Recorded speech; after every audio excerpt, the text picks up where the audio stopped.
High Fidelity is the latest adaptation of the Nick Hornby novel with a new cast headed up by Zoe Kravitz, who plays an unlucky in love record store owner. I'm Rob Licuria, senior editor here at Gold Derby, and I'm with divine Joy Randolph, who co-stars on the show and to me delivers one of the funniest, most endearing performances on TV this season as Cherise. She's confident, she's opinionated, and she's an aspiring musician.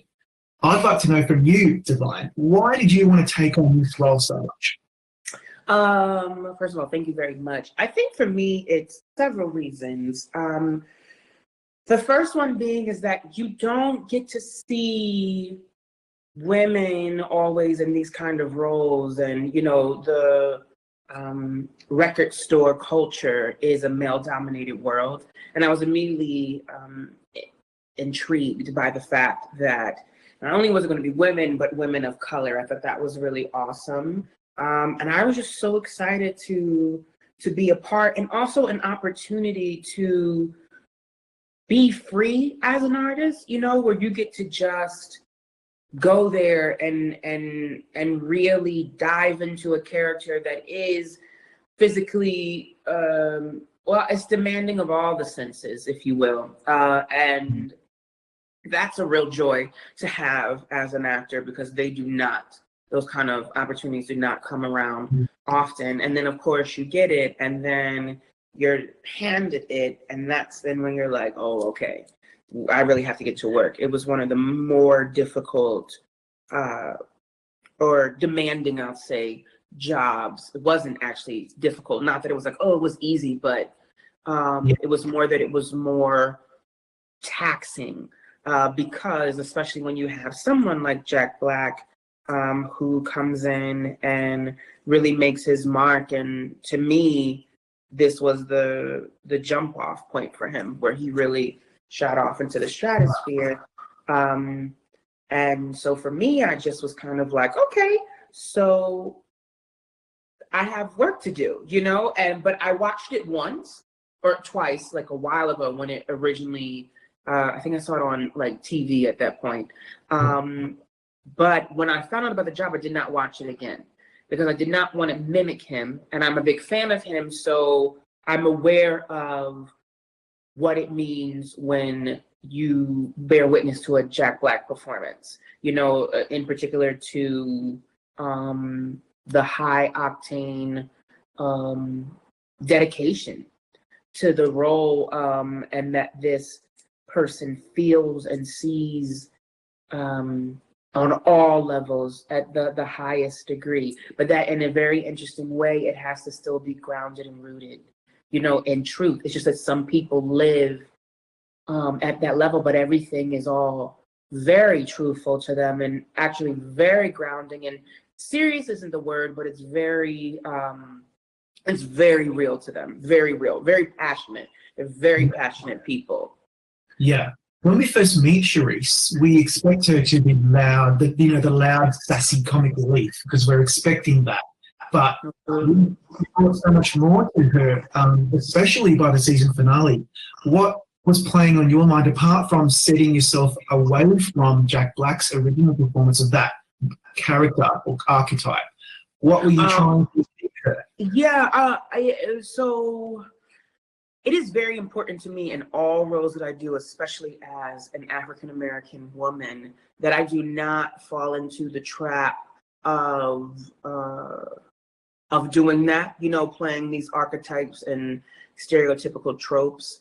That's something I'm very personally passionate as an artist. I want to show a human being who feels and, you know, does all these things, but never where they're predictable or you can follow, you know, the certain pattern, because you have to trust your audience. And with social media and the way the world is now, like, people are so intelligent and they're so conditioned to the formulaic patterns that people can sniff it out a mile away if you keep it in that, you know, keep it in line with those patterns. Also, it was, thank God, conversations that Zoe and I had in the very beginning, where we both are on the same page that we're not interested in playing African-American women of color in which you've consistently seen them. That was something that we both were very keen on. And, you know, if, for example, like, I love that. And we discussed early on that, like, Charisse isn't just going to represent, you know, I don't know, gospel and R&B and hip hop, those kind of predetermined givens, if you will, that she can have deep conversations with them, and that they may lean in a certain direction, but that they all have a very eclectic style. And that even with the clothing, I worked with a gentleman by the name of Brooklyn Jones, and we,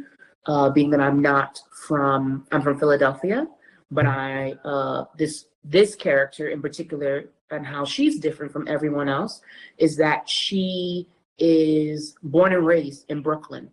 Yeah. They're all transplants. So it was also very important to me to show New Yorkers, even you know, people of color. What's beautiful about New York is that it's a cultural melting pot. So you're eclectic from the womb. You know what I mean? Like you are around so many different types of cultures and stuff like that. And so right then and there, to play a stereotypical one-dimensional, like, one thing wouldn't even be true to the given circumstances. So I had worked with Brooklyn Jones on you know, making sure that the character was authentic with the dialect work, with the isms. There was a little bit of improvisation that was done to make sure that certain phrases and stuff like that made sense, as well as the clothing.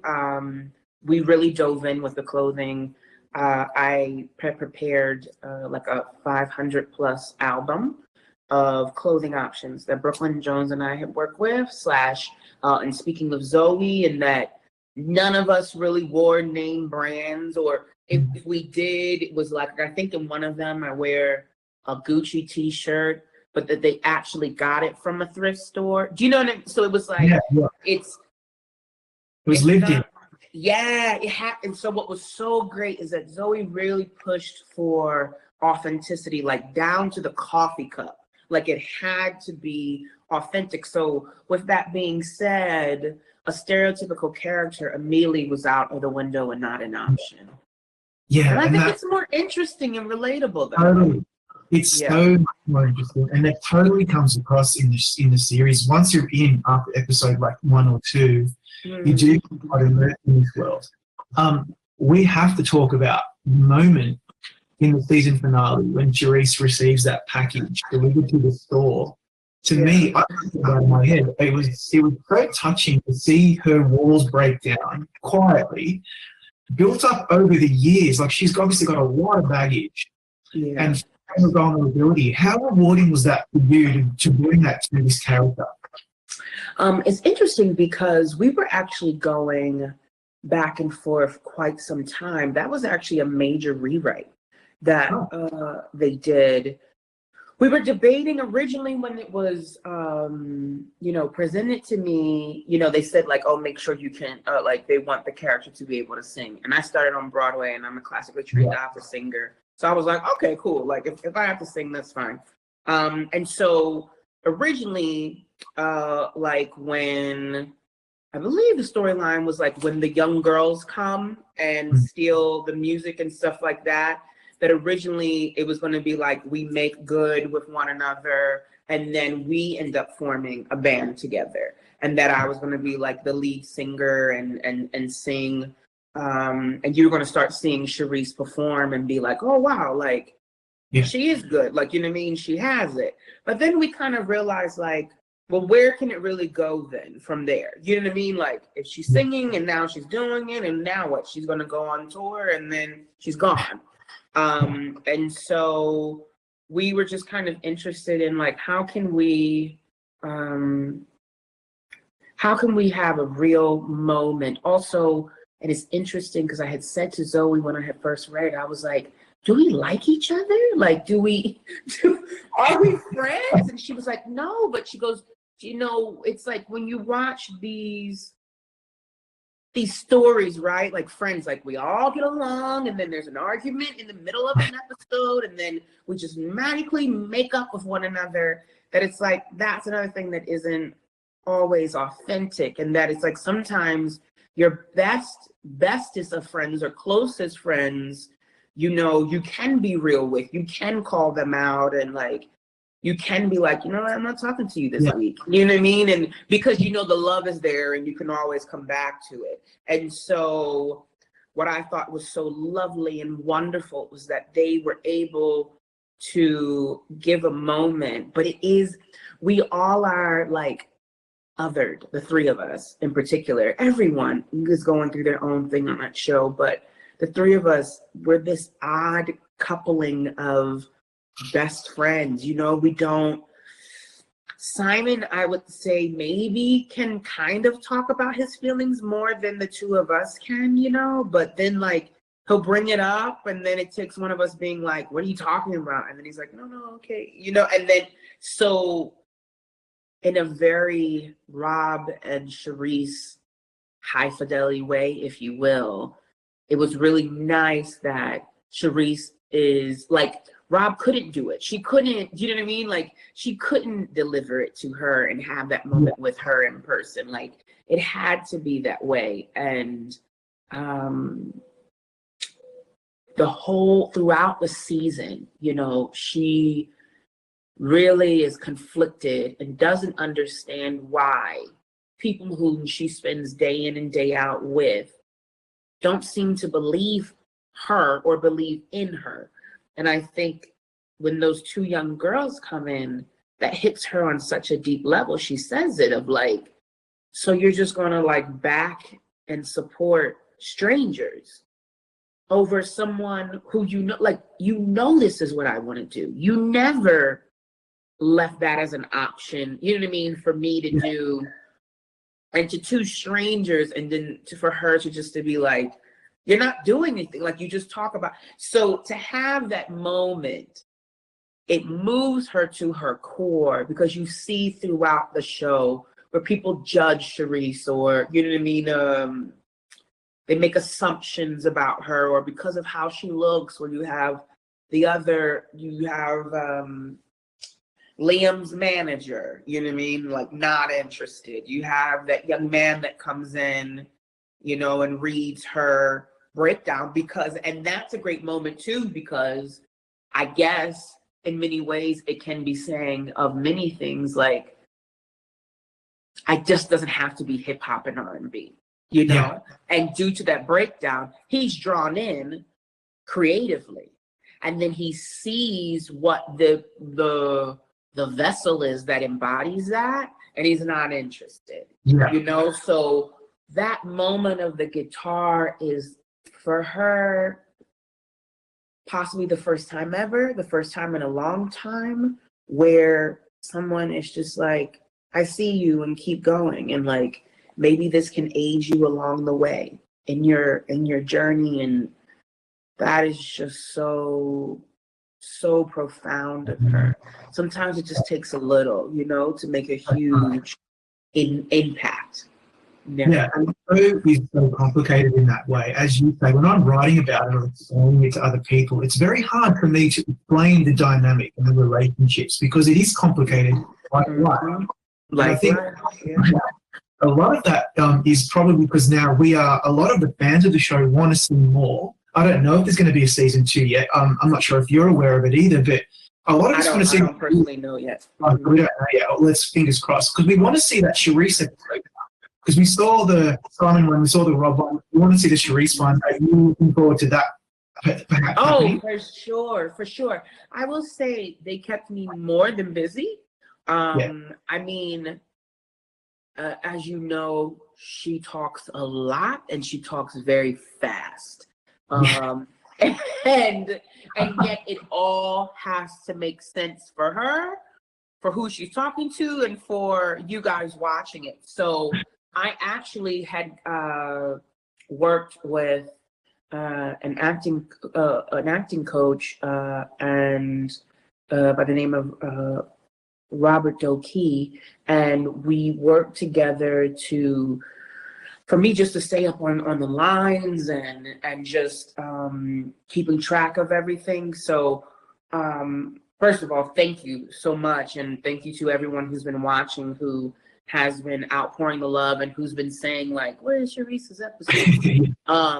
But just know I was more than busy. But no, yes, no, it would be good. And I think we had talked about it too, of definitely for season 2, where we will delve more into, Sharice's life and does she have I mean, obviously, but like, what's her family like? Like, does she live with her family? Does she have relationships? What's her thing? But I did say to them, I was like, listen, if in doing Sharice, like, make it something different. You know what I mean? Like, and also like, we don't have to have her have necessarily her top 5 heartbreaks, or it could be like her top 5 disappointments in her career, or, you know what I mean? Heartbreaks career-wise, or, music-wise.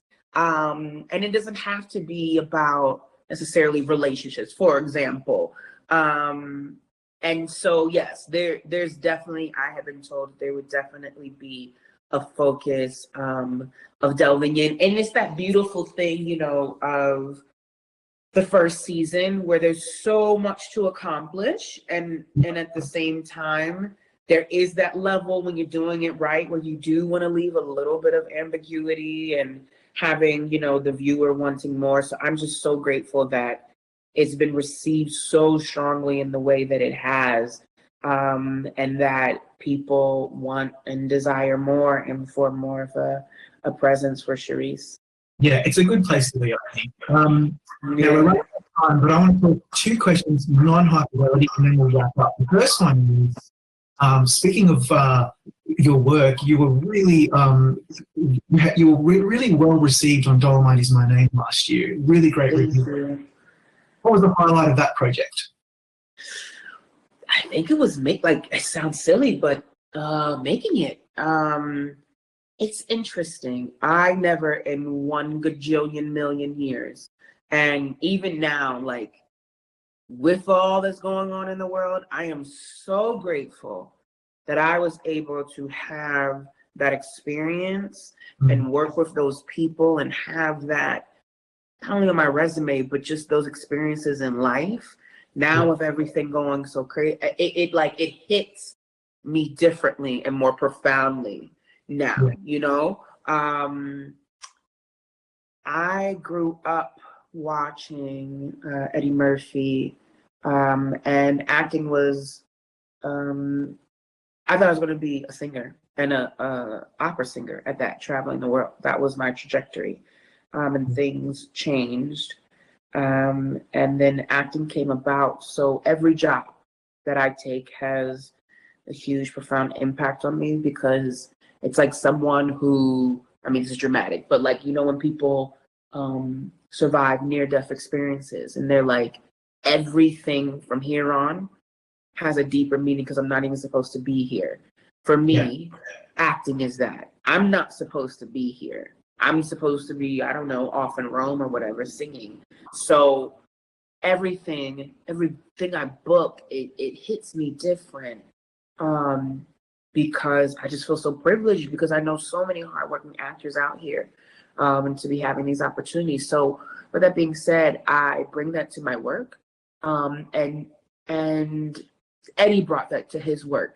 It's interesting because he had taken some time off, and so coming into this project, it was like childlike in the sense of a strong sense of play, a strong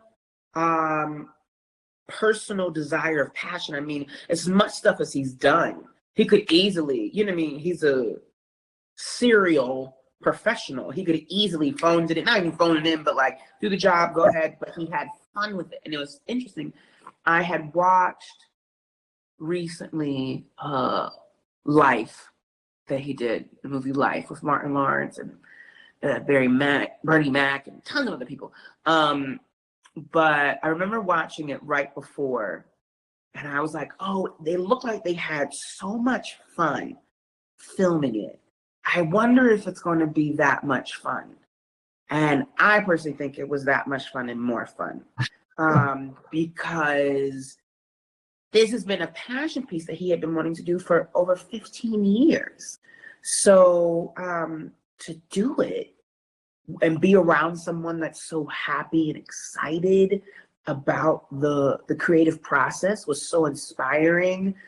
It was one of those things where, like, on set, you knew this was special. And when the leader of your ship has such a great attitude and so creative and fun, and it's like, it's beyond like, oh, he's back. Like, he's renewed, you know what I mean? Refreshed, renewed. And it was there was such a sense of play. And he was so kind and warm and inviting to me, and made it very clear that I deserve to be there, and I put in the work, and I'm an equal, partner in the scene with him and with the others. And all the gentlemen were so kind. But again, it makes a difference when the lead sets the tone, not only for the performance, but the atmosphere, you know what I mean, the set life, all of that. And so to have someone come in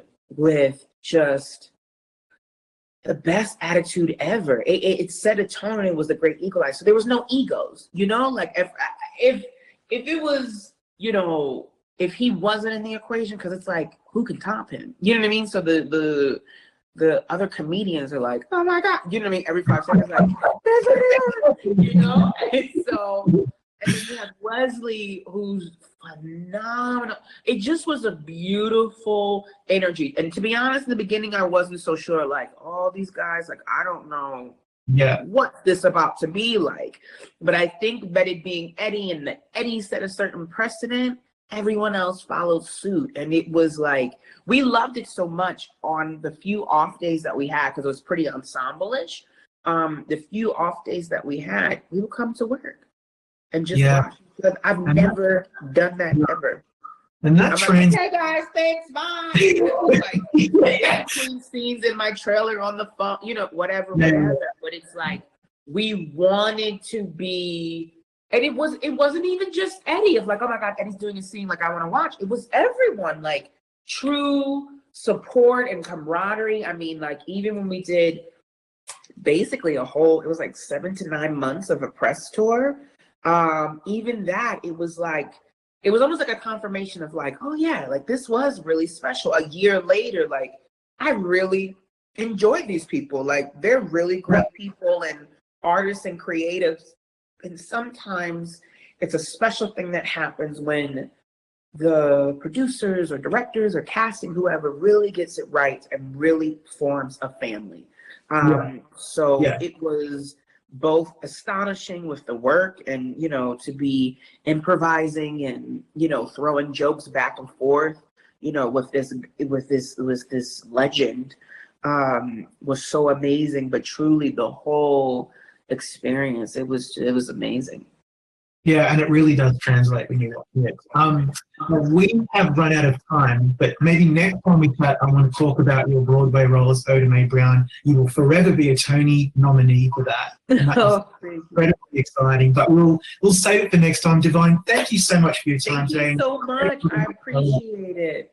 Stay safe. Yeah, you too. Now, everybody go to goldderby.com, make your predictions, and click subscribe to watch all of our contender chats, just like this one with Divine.